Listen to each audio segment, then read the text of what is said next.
everyone, and welcome to today's Fraser Virtual Museum video. My name is Melinda. I'm a teaching artist and historical interpreter, and today's video is a little bit different because today we're exploring objects that relate to women's suffrage. And originally, this was meant to be a program designed as an outreach kit to send to schools. So if you're a teacher and you're watching this, we will have this kit ready to go next school year when it's safe to send out. But in the meantime, if you're looking for an end of semester activity, we're producing this video in a series of 3. So this is part 1 today, and it's a pretty good primer to women's suffrage. And even if you're not a student and you're just wanting a brief introduction, please do stick around. There's a lot of really fascinating women who are getting highlighted in these videos, and we'll also explore why Kentucky was so important to national suffrage as well. So please stay tuned, stick around, and yeah, let's get into it. So what is a vote? What is suffrage? A vote is simple. Casting a vote is when you decide between at least 2 things. You can vote for something or against something. You might have heard of adults voting in presidential elections. This is when they decide who they would like to be president. You can also vote on other things that are important to you too. The point is that you have the choice. This is how democracy works. You have an opinion on laws and policies that affect your daily life, and you make your voice heard about how you feel.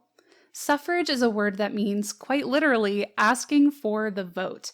So when we refer to suffrage in history, this means that not everyone always had the ability to make their voice heard, and they didn't just ask for it, they demanded it.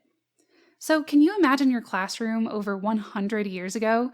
Imagine your teacher or your parents told you that you had to behave a certain way based on your gender, whether you're a boy or a girl. Imagine being told what to wear, how your hair should look, how to behave in society.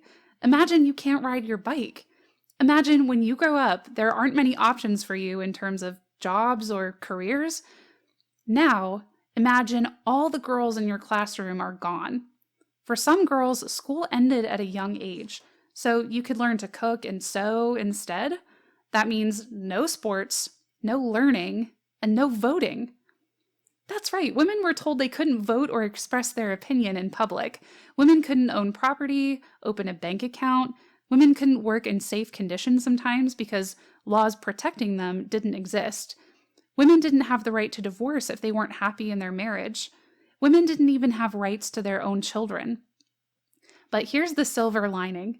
Many women responded to this in extraordinary ways that we're just now getting to study. Women's suffrage spans over 72 years in this country, and all sorts of people were answering the lack of equality with creativity and bravery. There were wealthy women, poor women, white women, male allies, the Black community, Native Americans, Asian Americans, basically everybody. Suffrage was important to more than just one group of people. Sometimes groups worked together, and sometimes they didn't, but they all had the same goal, and many of these people were from right here in Kentucky. At the time of this filming, it's 2020. We're celebrating the anniversary of many important laws being passed. This is the 150th anniversary of affirming Black men's right to vote. It's the 100th anniversary of women's suffrage, passed in 1920.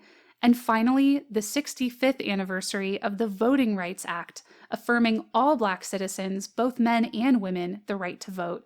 So I guess you can say 2020 is a big year for celebrations.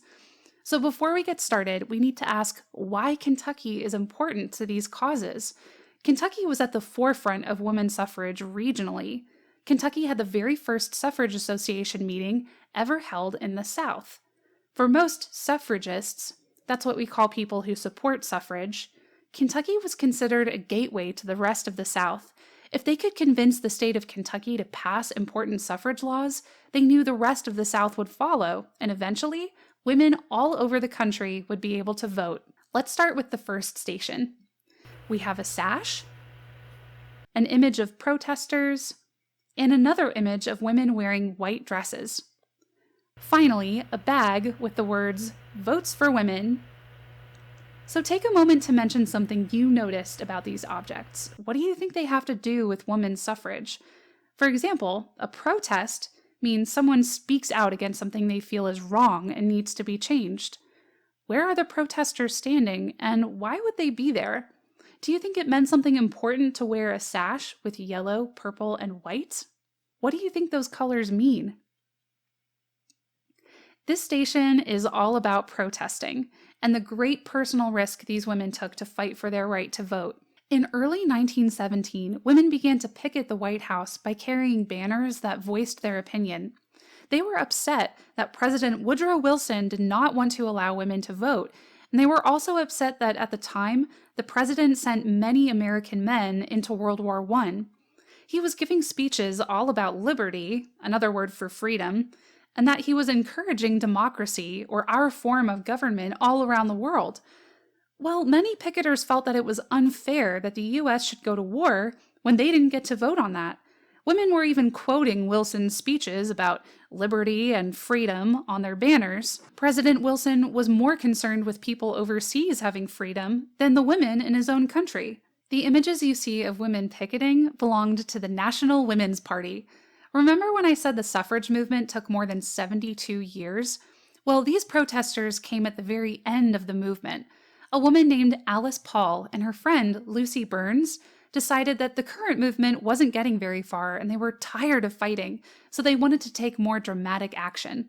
It's important to note that this was, at first, considered incredibly unpopular in the public eye. In fact, another suffrage group here in Kentucky called the protesters fatuous, unwomanly, and reprehensible. But that didn't slow down the picketers. They faced getting arrested, and they were even beaten up on the street by young men and policemen as well. The ones who went to jail faced harsh prison sentences. But Alice didn't give up. She started a hunger strike in jail, refusing food as a way of drawing attention to her plight. When people realized that Wilson was allowing police in Washington, D.C. to be so cruel to ordinary women who were using their freedom of speech, they were very upset and started to finally sympathize with their cause. The sashes represented their group as well as a few others.